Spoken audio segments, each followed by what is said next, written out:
Hai semua, perkenalkan nama saya Gisva Sabila Syada. Kali ini saya akan menceritakan tentang Kerajaan Sriwijaya. Kerajaan Sriwijaya adalah salah satu kerajaan terbesar yang pernah berjaya di Indonesia.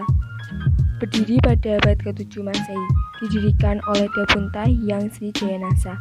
Pada abad ke-7, Dapunta Hyang banyak melakukan pengusaha perluasan daerah. Sriwijaya terus melakukan perluasan daerah sehingga Sriwijaya menjadi kerajaan yang besar.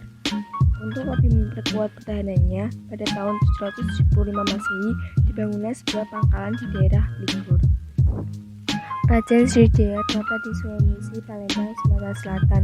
Raja-raja Sriwijaya, Dapunta Hyang Srijayanasa, Gondawarman, Dharanindra, Samarapunggu, Baladewa, Srimangawijoto, Bharatkadewa, dan masih banyak lagi. Prasasti Kerajaan Sriwijaya. 1.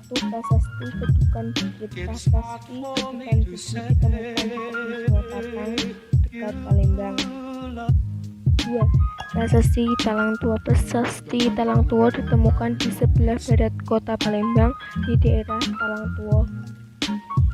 3. Prasasti Telaga Batu. Prasasti Telaga Batu ditemukan di Palembang. Prasasti ini tidak berangkat tahun, isinya terutama tentang kutukan-kutukan yang menakutkan bagi mereka yang berbuat kejahatan. 4. Prasasti Kota Kapur. Prasasti Kota Kapur ditemukan di Pulau Bangka. Isinya terutama permintaan kepada para dewa untuk menjaga kedatuan Sriwijaya dan menghukum setiap orang yang bermaksud jahat. 5. Prasasti Karangbrahi. Prasasti Karangbrahi ditemukan di Jambi. Isinya sama dengan isi Prasasti Kota Kapur. Perkembangan Kerajaan Sriwijaya. Letak geografis. Dari kota Palembang, Palembang sebagai pusat pemerintahan terletak di tepi Sungai Musi. Di depan muara Sungai Musi terdapat pulau-pulau yang berfungsi sebagai pelindung pelabuhan di muara Sungai Musi.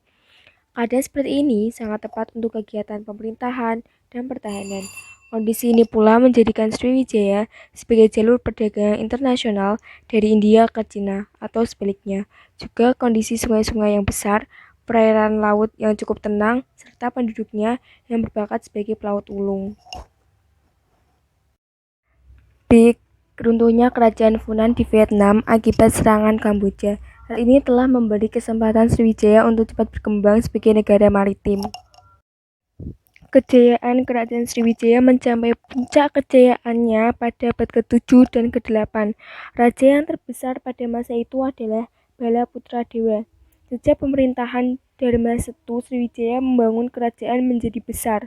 Dengan armada lautnya yang kuat, Sriwijaya menguasai jalur perdagangan.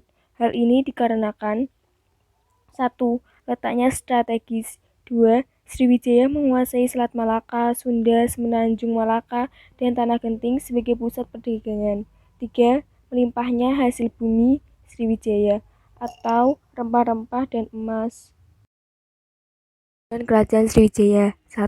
Keadaan sekitar Sriwijaya berubah. 2. Banyaknya daerah kekuasaan Sriwijaya melepas diri. 3. Dari segi politik, beberapa kali mendapatkan serangan dari kerajaan-kerajaan lain. Tahun 1017 Masehi, Sriwijaya mendapatkan serangan dari Raja Rajendra Chola dari Kalaumandela, namun Sriwijaya masih dapat bertahan. Tahun 1025 serangan itu diulangi sehingga Raja Sriwijaya ditahan oleh pihak Kerajaan Kulamandela.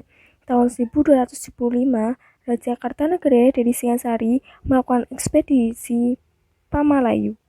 Hal itu menyebabkan daerah Melayu lepas. Tahun 1377, armada Angkatan Laut Majapahit menyerang Sriwijaya. Serangan ini mengakhiri riwayat Kerajaan Sriwijaya.